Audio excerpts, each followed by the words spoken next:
So what's some of your best or some success stories that you can maybe share that you got the most views? I'd like you to maybe, if you could give us a couple examples of that and why you got all the traffic and attention. Sure. Up front, I don't care so much about like a ton of traffic and attention, especially on the organic stuff. What I care about is the click-through rate, the engagement rate.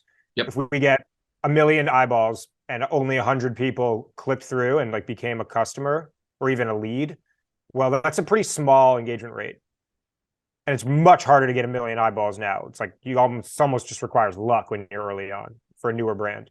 But if we got 100 eyeballs and 100 people clicked through and became a lead, it's 100% click-through rate. That's like unheard of.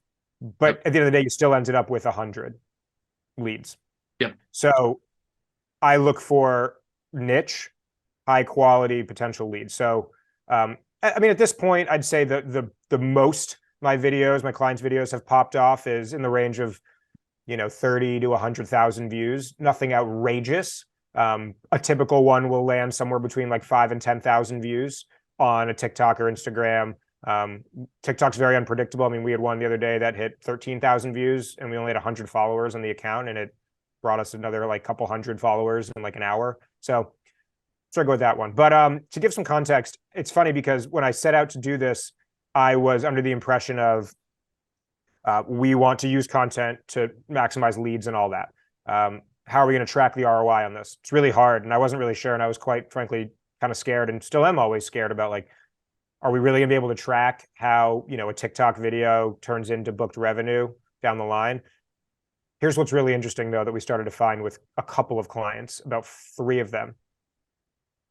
The highly sought after guest that we got on the podcast, who we were kind of using as our almost like spokesperson influencer to help us reach other people. Well, that guest became a client or became a customer because they loved what we were doing. They loved, for the first time in forever, like a startup is investing in Emmy award-winning level content production versus just another Zoom recording. And when they become a client or a customer, the ROI skyrockets. So far, every company I've worked with has already seen. I mean, I started this in really February. So we're what? March, April, May, June, July. 5 months in.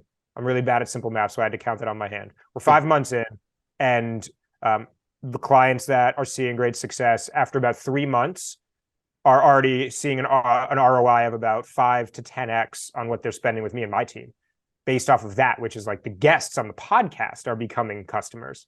And then, of course, viewership is great as well. One number I could throw off the top of my head that I saw this morning as we were putting together a board deck for one of my clients, our content amassed 2.5 million views. I'm sorry, 2.5 million people, new people in the last 90 days. Wow. So it goes somewhere. Yep. So you're trying to create emotive short-term form videos that actually hit that really tight niche, the customer that you have defined.